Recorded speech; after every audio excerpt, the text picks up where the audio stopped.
আজকে সিরাতুন নবী সাল্লাল্লাহু আলাইহি ওয়াসাল্লামের আয়োজন করা হলো। সিরা আমাদের জন্য কতটুকু প্রয়োজনীয়, শাইখুত তাফসীর আল্লামা ইদ্রিস কান্দনবী রাহিমাহুল্লাহু তাআলা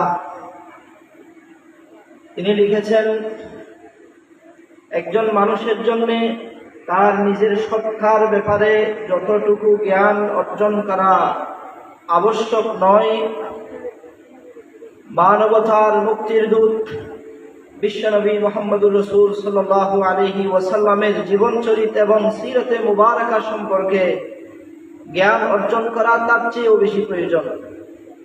অতএব আমি আমার নিজের ব্যাপারে যতটুকু জ্ঞান রাখা প্রয়োজন নয় বা আবশ্যক নয়, মুহাম্মদ আরবি সাল্লাল্লাহু আলাইহি ওয়াসাল্লামের সিরতে মুবারাকা সম্পর্কে জ্ঞান রাখা আমার জন্য এর চেয়ে আরো বহু গুণে বেশি প্রয়োজনীয়। সম্মানিত উপস্থিতি, আমি আর ভূমিকা দীর্ঘায়ু না করে আমার মূল আলোচ্য বিষয়ে চলে যাই। মানবতার ইতিহাসে রাসূলুল্লাহ সাল্লাল্লাহু আলাইহি ওয়াসাল্লাম এমন এক কিংবদন্তি, যিনি এক অসভ্য বর্বর ও বিশৃঙ্খল জাতিকে উন্নত, সুসংগঠিত ও আদর্শ সমাজে রূপান্তরিত করেছেন। মহানবী মুহাম্মদুর রাসূল সাল্লাল্লাহু আলাইহি ওয়াসাল্লাম আদর্শ সমাজ বিনির্মাণে মৌলিক কয়েকটি কর্মসূচি হাতে নিয়েছেন। এর মধ্যে প্রথম যেই কর্মসূচি হুজুর সাল্লাল্লাহু আলাইহি ওয়াসাল্লাম প্রথম যে কর্মসূচি বাস্তবায়ন করেছেন সেটি হলো ওয়াহদানিয়ত তথা আল্লাহ তাআলার একাত্মবাদ প্রতিষ্ঠা করা এবং মানুষের অন্তরে একাত্মবাদের বীজ বপন করা। বুখারী শরীফের হাদিসে এসেছে, রাসূলুল্লাহ সাল্লাল্লাহু আলাইহি ওয়াসাল্লাম হযরত মুআয ইবনে জাবাল রাদিয়াল্লাহু তাআলা আনহুকে যখন ইয়েমেনের গভর্নর বানিয়ে পাঠাচ্ছিলেন, তখন রাসূলুল্লাহ সাল্লাল্লাহু আলাইহি ওয়াসাল্লাম বলেছিলেন, ইয়া মুআয ইন্নাকা তাকদিম ইলা কওমিন আহলিল কিতাব। মুআয, তুমি যে সম্প্রদায়ের কাছে যাচ্ছ, আগমন করছো, তারা হলো আহলে কিতাব। অতএব ফালিয়াকুন আউওয়ালা মা তাদউহুম ইলা আন ইউহিদুল্লাহ, সর্বপ্রথম তাদেরকে গিয়ে যে বিষয়ে তুমি আহ্বান করবে সেটি হলো তাওহীদুল্লাহ তথা আল্লাহর একাত্মবাদ। বিশ্বনবী মুহাম্মদুর রাসূল সাল্লাল্লাহু আলাইহি ওয়াসাল্লাম শিরিক এবং কুফরে নিমজ্জিত একটি সমাজকে উত্তরণের জন্য এবং তাদেরকে মুক্তি দেওয়ার জন্য, তৎকালীন সময়ের সমাজকে আদর্শ সমাজে রূপান্তরিত করার জন্য প্রথম এজেন্ডা হাতে নিয়েছেন তাওহীদুল্লাহ তথা আল্লাহর একাত্মবাদকে জমিনের মধ্যে প্রতিষ্ঠা করা এবং মানুষের অন্তরে আল্লাহর একাত্মবাদের বীজ বপন করা। সম্মানিত উপস্থিতি, রাসূলুল্লাহ সাল্লাল্লাহু আলাইহি ওয়াসাল্লাম দ্বিতীয় যে এজেন্ডা হাতে নিয়েছেন সেটি হলো ইকামাতুল আদলি ওয়াল ইনসাফ। একটি আদর্শ সমাজ আমরা প্রতিষ্ঠা করতে গেলে আমাদের জন্য তৃতীয় যে বিষয় অত্যন্ত প্রয়োজনীয় সেটি হলো ন্যায় বিচার এবং ইনসাফ প্রতিষ্ঠা করা। যেই সমাজে ইনসাফ নেই, যেই সমাজে ন্যায় বিচার নেই, সেই সমাজ কখনো আদর্শ সমাজ হতে পারে না। আল্লাহ তাআলা কোরআন মাজিদের মধ্যে আদল, ইনসাফ বা ন্যায় বিচার সম্পর্কে বহুবার আলোচনা করেছেন। এক আয়াতে আল্লাহ তাআলা বলেন, ইন্নাল্লাহা ইয়া'মুরুকুম আন তু'আদ্দুল আমানাতি ইলা আহলিহা ওয়া ইযা হাকামতুম বাইনান নাসি আন তাহকুমু বিল আদল। আল্লাহ তাআলা আমাদেরকে উদ্দেশ্য করে বলেন, হে মুমিন জাতি, তোমরা যখন মানুষের মাঝে বিচার করবে, ইনসাফ, ন্যায়পরায়ণতার সাথে বিচার করবে। যদি সমাজে বিচারের ক্ষেত্র পরিবর্তনের কারণে বিচার ব্যবস্থা যদি পরিবর্তন হয়, ধনী লোকের ব্যাপারে এক বিচার, গরিবের ব্যাপারে আরেক বিচার, আমার আত্মীয়ের ব্যাপারে এক বিচার, যিনি আমার আত্মীয় নয় ওনার ব্যাপারে ভিন্ন বিচার, বিচারের ক্ষেত্রে যদি বৈষম্য আসে, সেই সমাজ আদর্শ সমাজে বাস্তবায়ন হতে পারে না। আপনারা জানেন, রাসূলুল্লাহ সাল্লাল্লাহু আলাইহি ওয়াসাল্লামের জমানায় একজন মহিলা চুরি করেছিল, এক মহিলার চুরি সাব্যস্ত হয়েছিল। ইসলাম ধর্মে যদি কারোর চুরি সাব্যস্ত হয় এবং নির্ধারিত শর্তাদি যদি পাওয়া যায়, তার ক্ষেত্রে বিধান হলো তার হাত কর্তন করা হবে। এক সম্ভ্রান্ত কওমের, এক সম্ভ্রান্ত গোষ্ঠীর একজন মহিলা ফাতিমা বিনতে কাইস, তিনি চুরি করেছেন। ওনার চুরি প্রমাণিত হয়েছে, ওনার ব্যাপারে চুরির যেই শাস্তি, এই বিধান প্রযোজ্য করা হবে।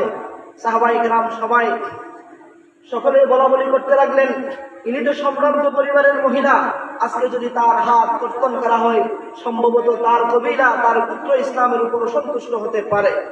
এই জন্য সাহাবায়ে কেরামদের মধ্যে কেউ কেউ চিন্তা করেছেন রাসূলুল্লাহ সাল্লাল্লাহু আলাইহি ওয়াসাল্লামের কাছে গিয়ে সুপারিশ করবে যেন প্রথমবার তাকে মাফ করে দেওয়া হয় এবং তার থেকে প্রয়োজনে এর বিনিময়ে বড় অঙ্কের হলেও জরিমানা নেওয়া হয়। রাসূলুল্লাহ সাল্লাল্লাহু আলাইহি ওয়াসাল্লামের কাছে যখন এই সুপারিশ উপস্থাপন করা হলো, রাসূলুল্লাহ সাল্লাল্লাহু আলাইহি ওয়াসাল্লামের চেহারা রাগান্বিত হয়ে গেলেন। রাগে রাসূলুল্লাহ সাল্লাল্লাহু আলাইহি ওয়াসাল্লামের চেহারা লাল হয়ে গেলেন। রাসূল সাল্লাল্লাহু আলাইহি ওয়াসাল্লাম তখন বলেছিলেন, শোনো, ইন্নামা আহলাকাল্লাযীনা মান কানা ক্বাবলাকুম, তোমাদের পূর্বসূরি যে সম্প্রদায়কে আল্লাহ তাআলা ধ্বংস করেছেন এজন্যই করেছেন, লাউ সারাকা ফীহিমুস শরীফুত তারাকুহু, তাদের সম্ভ্রান্ত মানুষেরা অপরাধ করলে তারা সেটাকে ছেড়ে দিত। পক্ষান্তরে দুর্বলরা যদি অপরাধ করে সেই অপরাধের বিচার করার জন্য সমাজ উঠে পড়ে লাগতো। আর শুনে রাখো, আজকের এই সমাজ রাসূলুল্লাহ সাল্লাল্লাহু আলাইহি ওয়াসাল্লাম দেখতেহীন ভাষায় বলেছেন, আজকে যদি আমার কন্যা লাউ সারাকাত ফাতিমা বিনতু মুহাম্মাদিন লাকাতাতু ইয়াদাহা, আজকে ফাতেমা বিনতে কাইসের জায়গায় যদি আমার আদরের কন্যা ফাতেমাও যদি চুরি করত, আমি ফাতেমার হাত কর্তন করতাম। সম্মানিত উপস্থিতি, যেই সমাজে ন্যায় বিচার থাকবে না, যেই সমাজে ইনসাফ থাকবে না, সেই সমাজ কখনো আদর্শ সমাজে বাস্তবায়ন হতে পারে না। সম্মানিত উপস্থিতি, রাসূলুল্লাহ সাল্লাল্লাহু আলাইহি ওয়াসাল্লাম আদর্শ সমাজ বিনির্মাণে তৃতীয় নম্বর যে এজেন্ডা হাতে নিয়েছেন সেটি হলো মানুষকে নৈতিকতা এবং উন্নত চরিত্রে দীক্ষা দেওয়া। আল্লাহ তাআলা কোরআনে মাজিদে রাসূলুল্লাহ সাল্লাল্লাহু আলাইহি ওয়াসাল্লামকে উদ্দেশ্য করে ইরশাদ করেছেন, ইন্নাকা লাআলা খুলুকিন আযীম, প্রিয় হাবিব, আপনি মহান চরিত্রের অধিকারী। রাসূলুল্লাহ সাল্লাল্লাহু আলাইহি ওয়াসাল্লাম উন্নত চরিত্রের প্রতি মানুষকে উদ্বুদ্ধ করে আহ্বান করে দেখতহীন ভাষায় বলে দিয়েছেন, ইন্না মিন খিয়ারিকুম আহাসিনাকুম আখলাকা, জেনে রাখো তোমাদের মধ্যে আমার নিকট সর্বোত্তম মানুষ তারা যাদের চরিত্র সুন্দর হয়। যদি আমরা আমাদের নৈতিকতা এবং সুন্দর চরিত্র নিজের মধ্যে বাস্তবায়ন করতে না পারি, তাহলে আদর্শ সমাজ বিনির্মাণে আমরা ব্যর্থ হব। সম্মানিত উপস্থিতি, রাসূলুল্লাহ সাল্লাল্লাহু আলাইহি ওয়াসাল্লাম আদর্শ সমাজ বিনির্মাণের চতুর্থ যে এজেন্ডা হাতে নিয়েছেন সেটি হলো আল মুওয়াসাত তথা ভ্রাতৃত্ব ও সামাজিক সংহতি। আপনারা জানেন, নবী আকরাম সাল্লাল্লাহু আলাইহি ওয়াসাল্লাম যখন হিজরত করে মদিনায়ে মুনাওয়ারায় তাশরীফ এনেছেন, সাহাবায়ে কেরামদের মধ্যে কিছু সাহাবায়ে কেরাম ছিলেন আনসারী আর কিছু সাহাবায়ে কেরাম ছিলেন মুহাজিরিন। নবী আকরাম সাল্লাল্লাহু আলাইহি ওয়াসাল্লাম আনসারী এবং মুহাজিরিনদের মাঝখানে উখুওয়াত এবং ভ্রাতৃত্ব প্রতিষ্ঠা করেছেন। কোরআন মাজিদের মধ্যে আল্লাহ তাআলা ইরশাদ করেছেন, ইন্নামাল মুমিনুনা ইখওয়া, জেনে রাখো সমস্ত মুমিনরা ভাই ভাই। আমরা একটি সমাজে বসবাস করি, সমাজের অপর ভাইকে যদি আমার নিজের ভাই হিসেবে ধরে নিতে না পারি, তাহলে সেই সমাজ আদর্শ সমাজ হিসেবে রূপান্তরিত হওয়া অসম্ভব। সম্মানিত উপস্থিতি, রাসূলুল্লাহ সাল্লাল্লাহু আলাইহি ওয়াসাল্লাম আদর্শ সমাজ বিনির্মাণে পঞ্চম যে এজেন্ডা হাতে নিয়েছেন সেটি হলো আল ইহতিমামু বিত-তা'লিমি ওয়াত-তা'আল্লুম তথা শিক্ষা ও জ্ঞান চর্চার প্রতি গুরুত্ব আরোপ। রাসূলুল্লাহ সাল্লাল্লাহু আলাইহি ওয়াসাল্লাম মানব জাতিকে শিক্ষা ও জ্ঞান চর্চার প্রতি উদ্বুদ্ধ করতে গিয়ে ঐতিহাসিক বাণী দিয়েছেন। রাসূলুল্লাহ সাল্লাল্লাহু আলাইহি ওয়াসাল্লাম বলেছেন, তালাবুল ইলমি ফরিদাতুন আলা কুল্লি মুসলিম, এবং অন্বেষণ করা, দ্বীনি এবং তলব করা প্রত্যেক মুসলমান নর নারী সকলের উপর ফরজ। নবী আকরাম সাল্লাল্লাহু আলাইহি ওয়াসাল্লাম আদর্শ সমাজ বিনির্মাণে ষষ্ঠ যে এজেন্ডা হাতে নিয়েছেন সেটি হলো ইকামাতু তাযীমিন নিসাই ওয়া হুকুকিহিন্না, নারী জাতির মর্যাদা এবং অধিকার প্রতিষ্ঠা করা।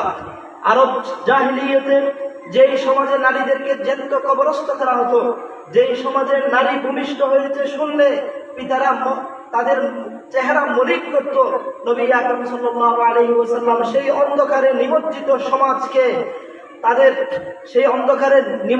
সমাজকে আদর্শ সমাজে বাস্তবায়ন করেছেন নারী অধিকার প্রতিষ্ঠার মাধ্যমে।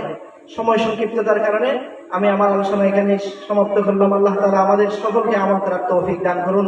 ওয়া আখিরু দাওয়ানা আলহামদুলিল্লাহি রাব্বিল আলামিন।